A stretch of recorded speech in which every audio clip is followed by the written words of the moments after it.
কৰিব না নিজৰ চলি নাই নেকি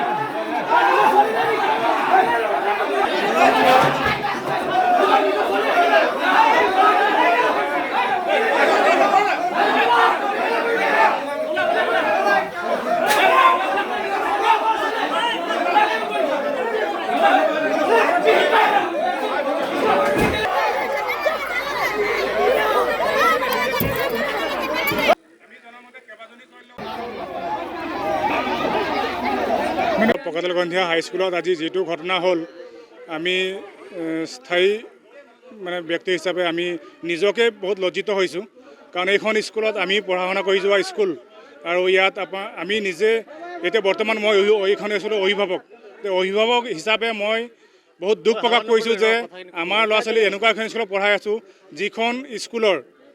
শিক্ষকসকলক আমি শিক্ষাদান কৰিবলৈ আমাৰ ল'ৰা ছোৱালী পঠিয়াইছোঁ এতিয়া ৰক্ষক যদি ভক্ষক হয় আমাৰ ছাত্ৰসকল আমি সুৰক্ষিত হিচাপে আমি ক'ত পঠিয়াম আজি যিটো ঘটনা আজি কৰোণা নেওগ ছাৰে যিটো ঘটনা কৰিলে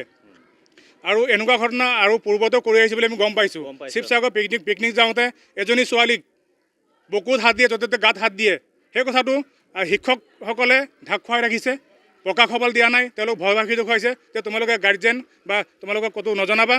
তেওঁলোকে ভয়ভাসী দেখুওৱাৰ কাৰণে সেই কথা তল পৰি আছে আজি বৰ্তমান যিটো ঘটনা হৈ গ'ল এজনী ছোৱালী এজনী ছাত্ৰীৰ লগত যি ঘটনা কৰিলে কৰোণা নেওগ ছাৰে তেওঁক আপোনাৰ গাত অপব্যৱহাৰ কৰিলে গাত য'তে ত'তে টাচ কৰিছে প্ৰাইভেট পাৰ্টছত টাচ কৰিছে গতিকতে যি আজি কৰোণা শিক্ষক কৰোণা নেওগ তেখেতৰ আমি চাকৰিৰ পৰা বৰ্খাস্ত কৰিবৰ কাৰণে তেখেতক আমি দাবী কৰিছোঁ আৰু তেওঁৰ আইনী প্ৰক্ৰিয়ালৈ আহক তেওঁক চাকৰিৰ পৰা বৰ্খাস্ত কৰক এনেকুৱা এজন শিক্ষক আমি ধিক্কাৰ দিছোঁ আৰু আমাৰ এই বিদ্যালয়ৰ যি আমাৰ ধৰক আজি পূৰ্বৰ পৰা বহুত কমপ্লেইন আমি পাই আহিছোঁ যে নিয়মিতভাৱে ক্লাছ নহয় শিক্ষকসকলে স্কুলত মদ পানী কৰে এই অভিযোগ আমি আগৰ পৰা পাই আহিছোঁ আৰু সেই সন্দৰ্ভত আমি আজি এমাহ পূৰ্বে আমি কেইজনমান সচেতন ব্যক্তিয়ে আহি পিনে আমি প্ৰধান শিক্ষকক লগ কৰি আমি কৈছিলোঁ যে অতি সোনকালে আপোনালোকে অভিভাৱক মিটিংখন দিয়ক আমি অভিভাৱকৰ সৈতে আমি যিখিনি আমি অভিযোগ পাইছোঁ আমি এটা সমাধানৰ আলোচনা কৰিম কেনেকৈ আমাৰ স্কুলখন ভাল হয় ল'ৰা ছোৱালীবিলাক পঢ়া শুনাৰ ক্ষেত্ৰত যিটো পিছ পৰি গৈছে তেওঁলোকৰ কাৰণে আমি এটা সিদ্ধান্ত কৰিম গাৰ্জেন মিটিংখন দিয়ক কিন্তু আজিলৈকে কোনো ধৰণৰ গাৰ্জেন মিটিং দিয়া নাই আজি ছমাহ পাৰ হৈ গ'ল আজিলৈকে গাৰ্জেন মিটিং দিয়া নাই গতিকে সেই বিষয়ে আমি আমাৰ